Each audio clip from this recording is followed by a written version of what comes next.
Greetings, dear ones. I'm Kryon of Magnetic Service. And so this is the last channeling of the series of meetings that you've all been in. Some of you have just arrived.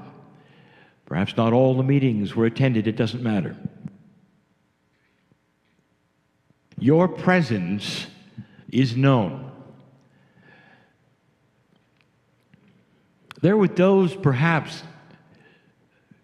be listening to this again. They found you, myself,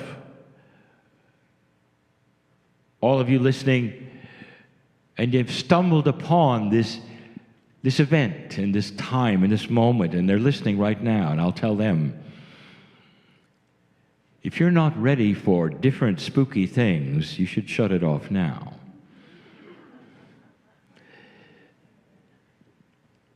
Because we're going to get very esoteric. Not always do I go to this extent. But the old souls in the room are ready to grasp perhaps the reality of things unseen that started a long, long time ago. The ones in the room, and again, some listening later, may relate to a story that we have told so many times. In a day or so, this room will be gathered again, and a story will be told, and a study will commence that is on the purity of the teaching wheel. A wheel that eventually went all over the world in some form.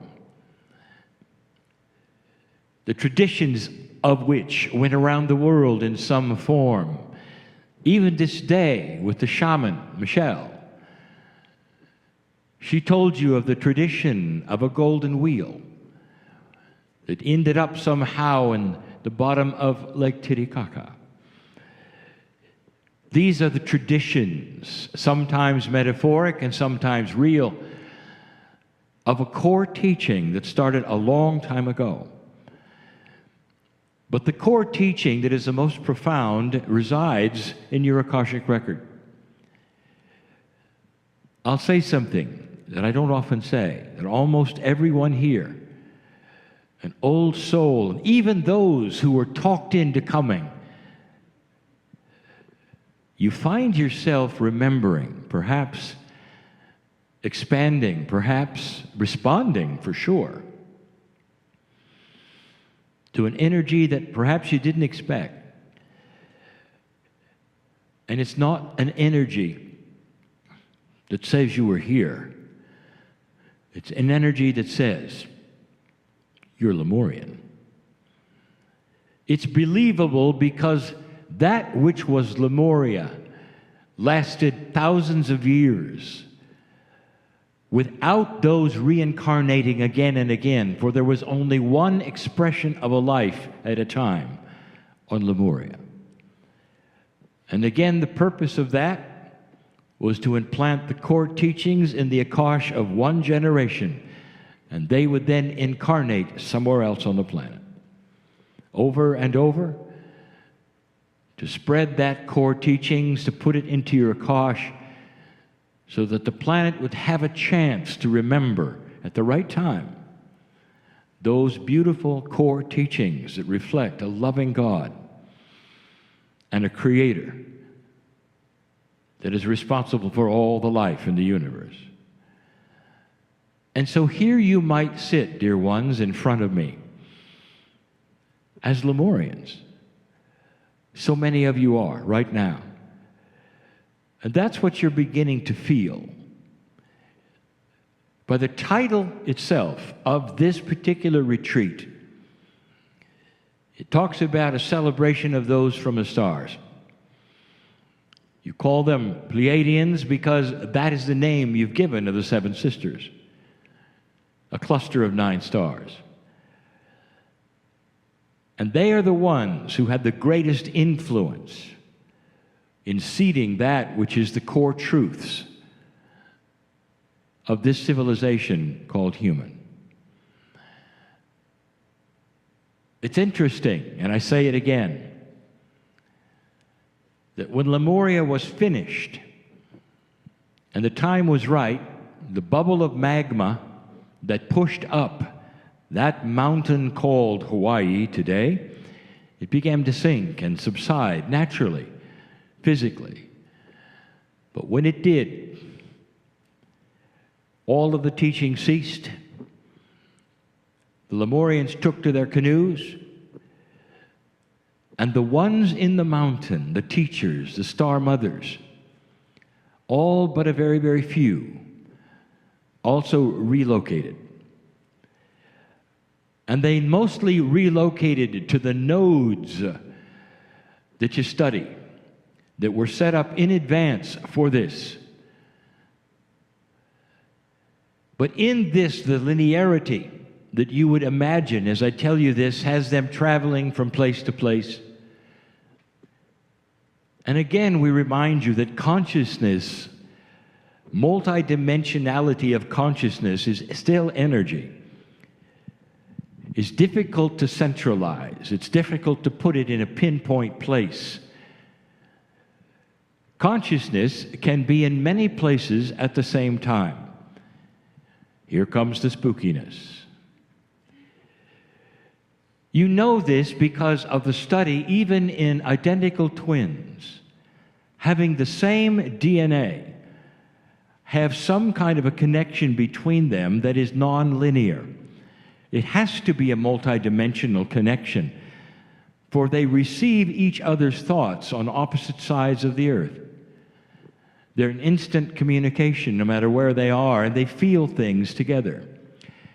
It's an example that you know of in biology, that you recognize and have validated, that then begs the question, is there more of this possible? And when you get into that, which we will then call that spooky part, that goes beyond physics, the meta of physics. Is it possible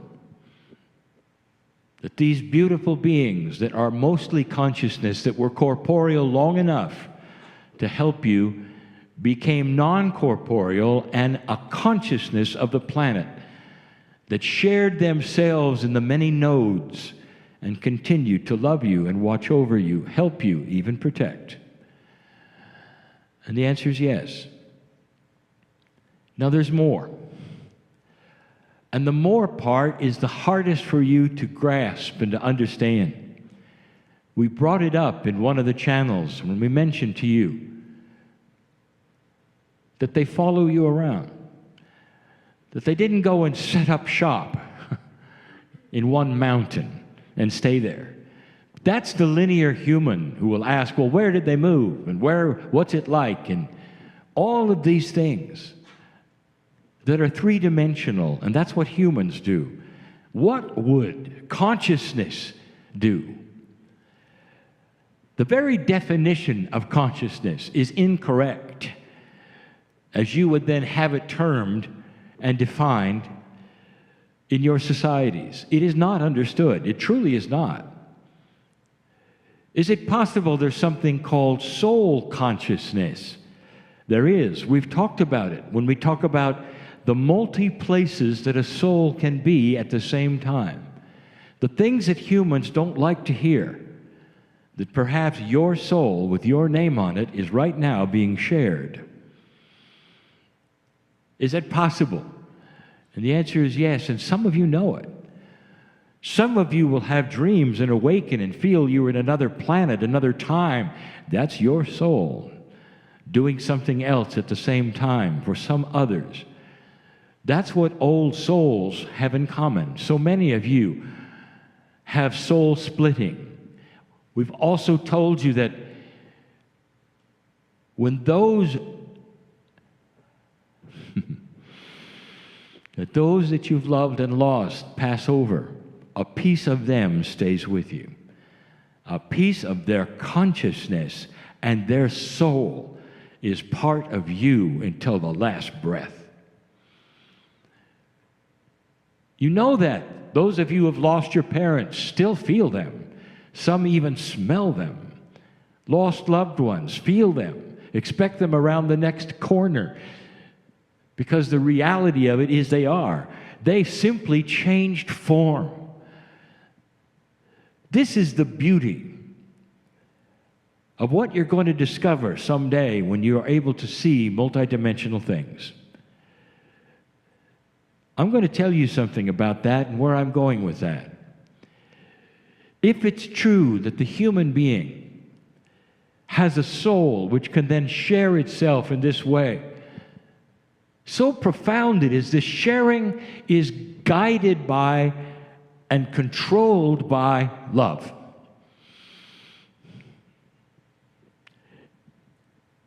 Those of you with children, your last breath, I want you to tell them something. Start telling them now that there's something that they should know that perhaps the church won't tell them, and that's real, that part of you will stay with them for the rest of their lives, and that when you take your last breath, you simply change form. A part of you continues, and a part of you stays with them.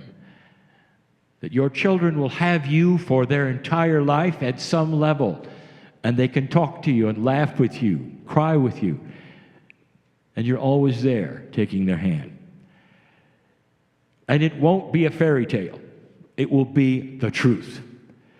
These are the things that you don't understand yet or don't see yet, because spiritually they're too large for a belief system. They're too grand to consider, too eye-rolling for many. And yet the more you start to study the energy of consciousness, the more you realize this is the way it is. If you start to study the timeline that I have given you and presented you of when Lemuria started to sink, you will then see something else that is coincidental? Not really. That the mountain that you can see from here clearly started to become sacred to those around it.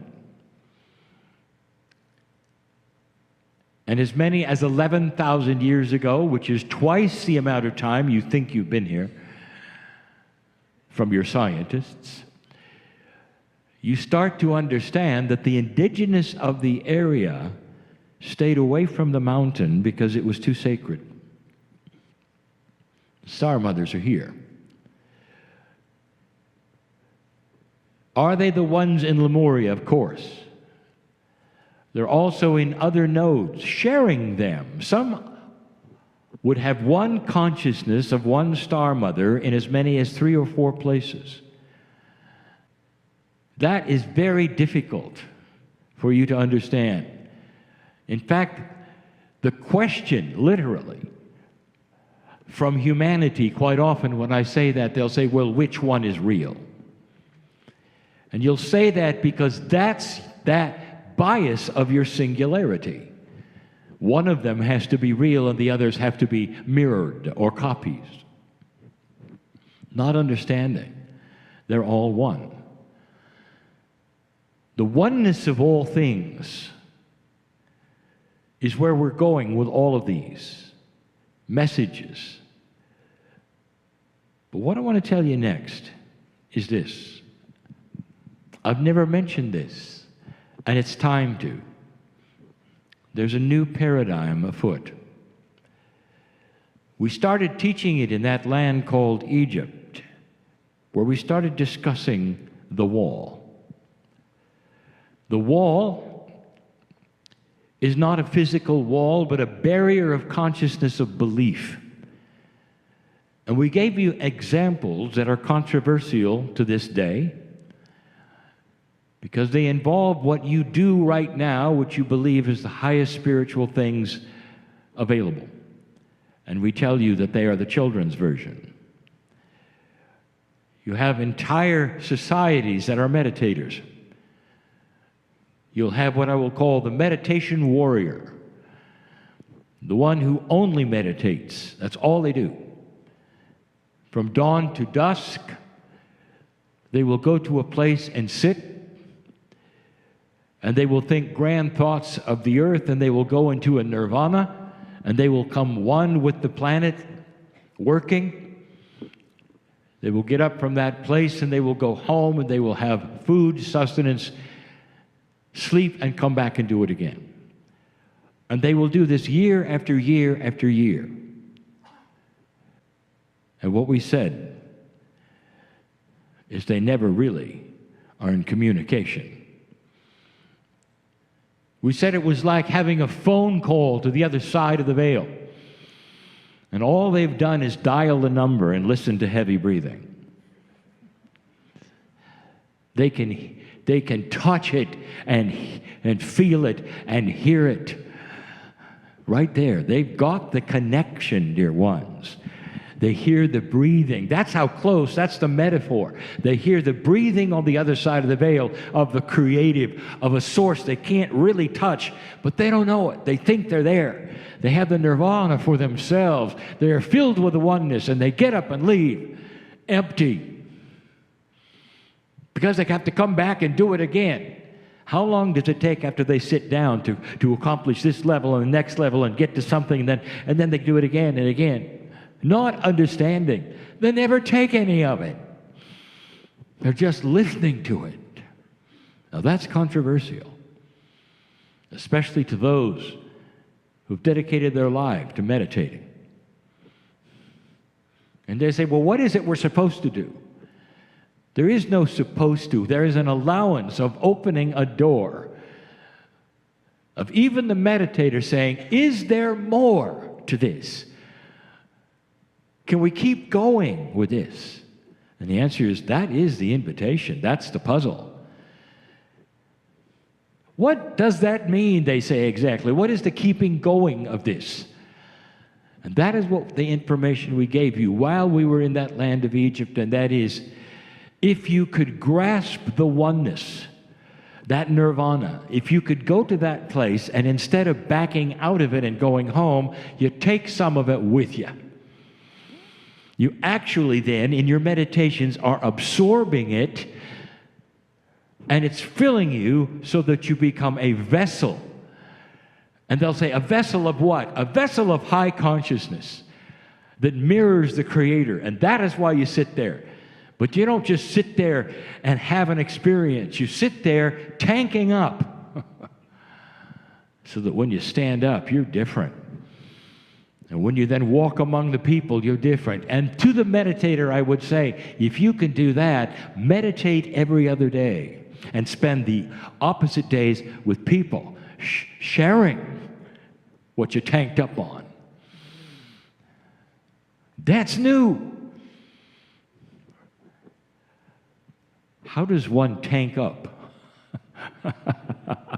on a higher consciousness? Oh, I don't have to tell you, dear ones, old souls who know the truth. You can sit in this room and feel it filling you up. And you know the love of God flows into you and stays in you. When you get up out of these chairs and you go someplace, you are evolving. You're not having a temporary experience that you have to renew and renew. Like you do with your body, and you have to give it sustenance, and then it needs more, and then needs more. Instead, you're filled up, and it stays there. That's a multidimensional aspect of the love of God. So what I want to tell you that you really need to know is the same attribute of the wall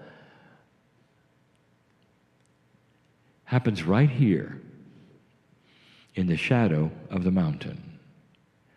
Consciousness is energy. It can be many places at the same time. It does not follow linearity, and it's ready to be shared. If you will go beyond that wall in your belief system, I want you to understand something that's available to you who sit here today.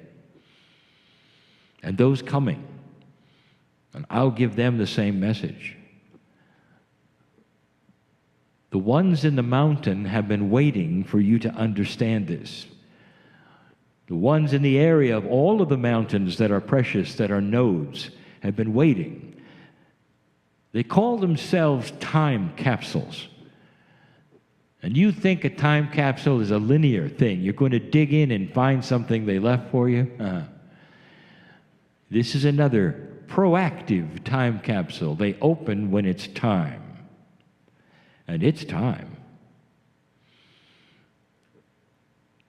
People have been coming here in modern society, and the ancients have been looking at this mountain, never understanding what was there. Not really what was there. What is there is a pool, a beautiful energy that has been built up from the star mothers and others who are multidimensional and have been waiting to open. The opening would not occur until humanity had passed a marker of consciousness that allowed it. And you did. You are several years now past 2012. You are starting to barely understand what it means. But old souls, especially Lemurians, who carry around the core truth, have something in common with those in the mountain. You've met them before. And here's what I want to tell you. As you sit here right now, you can invite a part of that consciousness to stay with you. Instead of visiting the shadow of the mountain, I want you to take the mountain with you. There is enough for all. Old souls, that's what you came for. Imagine taking away a piece of the stars that is the love that was given to start this planet, that comes now full circle to those who were there, who could then start taking the shared consciousness energy of those in the mountain who have always wanted to go home with you. Always. But only now, when you start to broach those thoughts that it's even possible, can they do it. So some of you will get it, some of you won't. Because it's another paradigm. It's another belief, isn't it? That you could actually go home with a piece, a part, a consciousness of this energy that is in that mountain, that has always been so sacred the indigenous wouldn't even touch it. And now it wants to go in your heart, in your cells, and go home with you. That's the sacredness of Lemuria, of the stars. They would like to go home with you so completely that you'll know it. You'll know it. You'll get home. You'll know it. Things are different. You'll feel different. And the biggest differences, I'll give you now, peace, understanding, allowance, forgiveness, love of self. This is what they will put in you, because that is the gold of the disc of Lemuria. That's the essence that will change your life. And that's what you're going to remember from Lemuria. These things are a little too spooky for most. They're a little too esoteric for many. But there are a few who have been on this planet for a very long time, who may have actually seemed to come here by accident today, who will recognize that's why you're here. The seminar was nice, but you've gone to the wall called the mountain, expecting to meditate and enjoy it and leave and come back and do it again and again, and I'm telling you that mountain wants to go home with you. Will you allow it? That's the question. Individual by individual. I'm not going to have you repeat that. This is personal.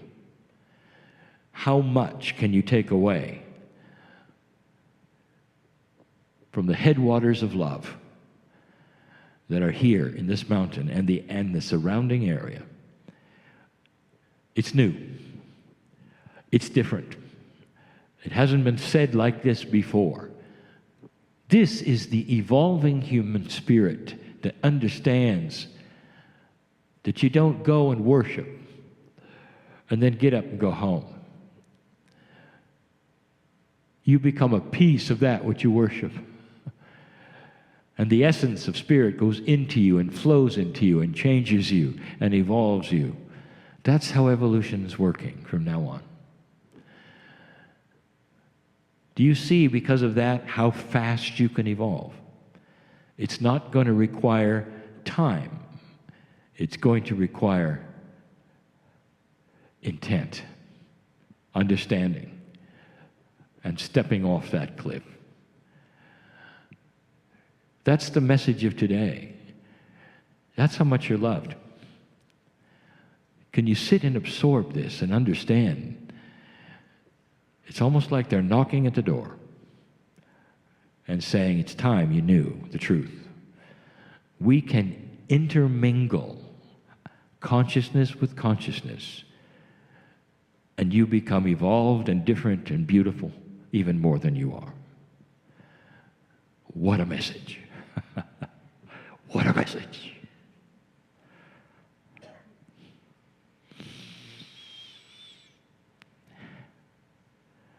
Go differently than you came. And so it is.